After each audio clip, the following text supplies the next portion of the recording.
ইংরেজি শেখার এই যাত্রায় সবাইকে স্বাগত। আজ আমরা ইংরেজির একেবারে মূল একটা জিনিস নিয়ে কথা বলবো, সেটা হলো টু বি ভার্ব।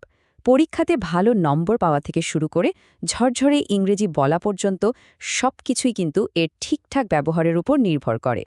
চলুন শুরুতে একটা সহজ প্রশ্ন করা যাক। আচ্ছা, বলতে পারেন পুরো ইংরেজি ভাষাতে কোন ভার্বটা সবচেয়ে বেশি ব্যবহার হয়? একটু ভাবুন তো। এই একটা প্রশ্নের উত্তরই কিন্তু বুঝিয়ে দেবে আমাদের আজকের আলোচনাটা ঠিক কতটা গুরুত্বপূর্ণ।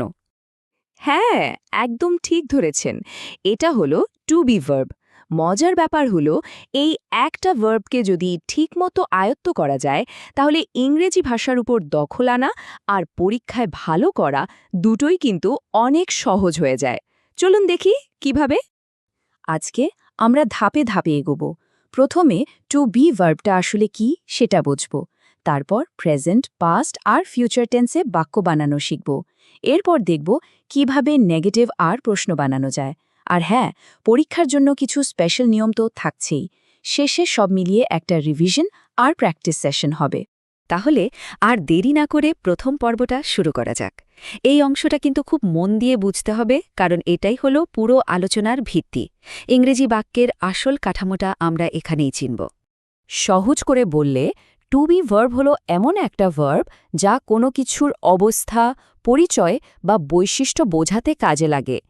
এর প্রধান রূপগুলো হল প্রেজেন্ট টেন্সে অ্যাম, ইজ, আর পাস্ট টেন্সে ওয়াজ, ওয়্যার। সত্যি বলতে এগুলো ছাড়া একটা সম্পূর্ণ বাক্য ভাবাই যায় না। তো থিওরি তো হলো, এবার চলুন এর আসল প্রয়োগটা দেখি। আমরা শুরু করব সবচেয়ে বেশি ব্যবহৃত টেন্স, মানে প্রেজেন্ট টেন্স বা বর্তমানকাল দিয়ে। এখানে সবচেয়ে জরুরি নিয়মটা হলো সাবজেক্ট ভার্ব এগ্রিমেন্ট, মানে সাবজেক্ট অনুযায়ী সঠিক ভার্ব বসানো।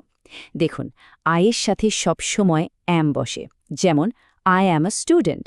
এরপর হি, শি, ইট বা যে কোনো একজন ব্যক্তি বা বস্তুর নামের সাথে বসে ইজ, যেমন ধরুন শি ইজ আ গার্ল। আর শেষে ইউ, উই, দে বা একাধিক ব্যক্তি বা বস্তুর সাথে বসে আর, যেমন দে আর বয়েজ। এই তিনটা নিয়মই কিন্তু প্রেজেন্ট টেন্সের মূল ভিত্তি।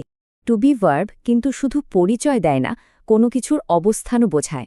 যেমন I am in my room, এখানে অ্যাম আমার অবস্থান বোঝাচ্ছে। একইভাবে the pen is in my pocket but they are in the field, এই বাক্যগুলোতেও কিন্তু ভার্বটা অবস্থানই নির্দেশ করছে। চলুন এবার একটু টাইম ট্রাভেল করা যাক। আমরা দেখব কিভাবে এই টু বি ভার্বের রূপ অতীত আর ভবিষ্যৎ বোঝানোর জন্য বদলে যায়। দেখুন, পরিবর্তনটা কিন্তু খুবই সহজ। প্রেজেন্ট টেন্সের অ্যাম আর ইজ এই দুটোই পাস্ট টেন্সে গিয়ে হয়ে যায় ওয়াজ, আর বদলে গিয়ে হয় ওয়্যার। ব্যাস, এইটুকু মনে রাখলেই অতীতকালের বাক্য বানানো একদম জলের মতো সোজা। আর এই টেবিলটা হলো একটা কমপ্লিট গাইড। এখানে তাকালেই পরিষ্কার বোঝা যায় কোন সাবজেক্টের সাথে কোন টেন্সে কি বসবে। যেমন আয়ের সাথে প্রেজেন্টে অ্যাম, পাস্টে ওয়াজ আর ফিউচারে শ্যাল বি। আবার দে এর মতো প্লুরাল সাবজেক্টের সাথে বসে আর, ওয়ার আর উইল বি। এই টেবিলটা মাথায় রাখলে টেন্স নিয়ে ভুল হওয়ার চান্সই থাকবে না। ভবিষ্যৎ বোঝানোর জন্য আমরা শ্যাল বি বা উইল বি ব্যবহার করি। উদাহরণগুলো দেখুন, I shall be a teacher অথবা he will be at the office। দুটো বাক্যই কিন্তু ভবিষ্যতের কোনো সম্ভাবনা বা অবস্থার কথা বলছে। বেশ, আমরা বাক্য তো বানাতে শিখলাম। এবার চলুন বাক্যকে পাল্টানোর কৌশলটা শিখে নিই। কিভাবে একটা সাধারণ হ্যাঁ-সূচক বাক্যকে না-সূচক বা প্রশ্নবোধক বাক্যে বদলে ফেলা যায়, সেটাই এবার দেখব। ব্যাপারটা একদম সহজ, মাত্র 3টে স্টেপ। ধরুন বাক্যটা হলো দে আর ফিশারম্যান। এটাকে নেগেটিভ করতে ভার্বটার পর শুধু একটা নট বসিয়ে দিন, দে আর নট ফিশারম্যান। আর যদি প্রশ্ন করতে চান তাহলে ভার্বটাকে টেনে বাক্যের শুরুতে নিয়ে আসুন, আর দে ফিশারম্যান। দেখলেন তো কত সহজ। আর এক ধরনের বাক্য আছে যেটাকে বলে নেগেটিভ ইন্টারোগেটিভ, মানে নাবোধক প্রশ্ন। যেমন ওয়াজ হি নট হাংরি, এর বাংলা করলে দাঁড়ায় সে কি ক্ষুধার্ত ছিল না, মানে এখানে প্রশ্ন আর না দুটো ভাবে একসাথে প্রকাশ পাচ্ছে। এখানে একটা খুব জরুরি নিয়ম আছে যেটা পরীক্ষাতে প্রায়ই আসে। প্রশ্নবোধক বাক্যে নট শব্দটা ঠিক কোথায় বসবে। নিয়মটা হলো সাবজেক্ট যদি নাউন হয় যেমন দ্য ম্যান, তাহলে নট তার আগে বসবে, কিন্তু সাবজেক্ট যদি হি এর মতো প্রোনাউন হয় তাহলে নট বসবে তার পরে। এই ছোট্ট পার্থক্যটা মনে রাখা কিন্তু পরীক্ষার জন্য খুবই জরুরি। এবার আমরা সেই অংশে চলে এসেছি যা সরাসরি পরীক্ষায় নম্বর তুলতে সাহায্য করবে। এখানে আমরা সাবজেক্ট ভার্ব এগ্রিমেন্টের আরও কিছু জটিল কিন্তু খুব গুরুত্বপূর্ণ নিয়ম নিয়ে কথা বলবো। প্রথম নিয়মটা বেশ সোজা। যখন দুটো আলাদা সাবজেক্ট অ্যান্ড দিয়ে জোড়া হয় তখন ভার্বটা প্লুরাল হয়। যেমন Ram and Hari are my brothers. কারণ এখানে রাম আর হরি দুজন আলাদা মানুষ, তাই আর বসেছে। কিন্তু এখানেই একটা ব্যতিক্রম আছে, আর পরীক্ষাতে এই জায়গাতেই ভুলটা হয়। খেয়াল রাখতে হবে, যদি অ্যান্ড দিয়ে যুক্ত দুটো নাউন আসলে একই ব্যক্তি বা বস্তুকে বোঝায়, তাহলে ভার্ব কিন্তু সিঙ্গুলার হবে। যেমন my teacher and friend is my father. এখানে আমার শিক্ষক আর আমার বন্ধু দুজন আলাদা মানুষ নন, একজনই, তাই আর না বসে ইজ বসেছে। আরও দুটো নিয়ম দেখে নি। কালেকটিভ নাউন যেমন আর্মি, টিম, এগুলো যখন একটা ইউনিট হিসেবে কাজ করে তখন ভার্ব সিঙ্গুলার হয়। তাই আমরা বলি দি আর্মি ইজ রেডি। আর কিছু নাউন আছে যেমন সিজার্স, যা সবসময় প্লুরাল হিসেবেই ব্যবহৃত হয়, তাই বলতে হবে দ্য সিজার্স আর শার্প।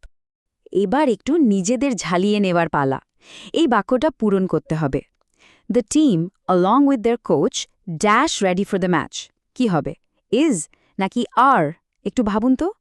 সঠিক উত্তর হল ইজ, কারণ বাক্যের আসল সাবজেক্ট হল দ্য টিম, যা একটা singular unit. along with their coach অংশটা অতিরিক্ত তথ্য দিচ্ছে মাত্র। আমরা আলোচনার একদম শেষ পর্যায়ে চলে এসেছি। এই অংশে আমরা যা যা শিখলাম সেগুলো ঝটপট একবার রিভিশন দেব আর পরীক্ষার জন্য তৈরি হতে কিছু প্র্যাকটিস করব। প্রথম প্রশ্ন, এই শূন্যস্থান পূরণ করুন। দ্য ম্যান ড্যাশ পোর। কি হবে, ওয়াজ নাকি ওয়ের? যেহেতু দ্য ম্যান একজন মানে সিঙ্গুলার সাবজেক্ট, তাই সঠিক উত্তর হবে ওয়াজ। দ্য ম্যান ওয়াজ পোর। দ্বিতীয় প্রশ্ন, এই বাক্যটিকে নেগেটিভ করতে হবে। I shall be absent from the meetings. নিয়মটা কী ছিল মনে আছে? শ্যাল আর বি এর ঠিক মাঝখানে নট বসাতে হবে। তাহলে সঠিক উত্তরটা হলো I shall not be absent from the meetings. চলুন শেষ মুহূর্তে মূল নিয়মগুলো আরেকবার দেখে নিই। এক কথায়, সিঙ্গুলার সাবজেক্টের সাথে সিঙ্গুলার ভার্ব আর প্লুরাল সাবজেক্টের সাথে প্লুরাল ভার্ব। অ্যান্ড দিয়ে দুটো সাবজেক্ট যুক্ত হলে সাধারণত প্লুরাল ভার্ব বসে। নেগেটিভ করতে ভার্বের পরে নট যোগ করতে হয়, আর প্রশ্ন করতে হলে ভার্বটাকে বাক্যের শুরুতে নিয়ে আসতে হয়। এই কয়েকটি নিয়মই হল আসল চাবিকাঠি। তাহলে যা কিছু শেখা হলো তা এবার বাস্তবে কাজে লাগানোর পালা।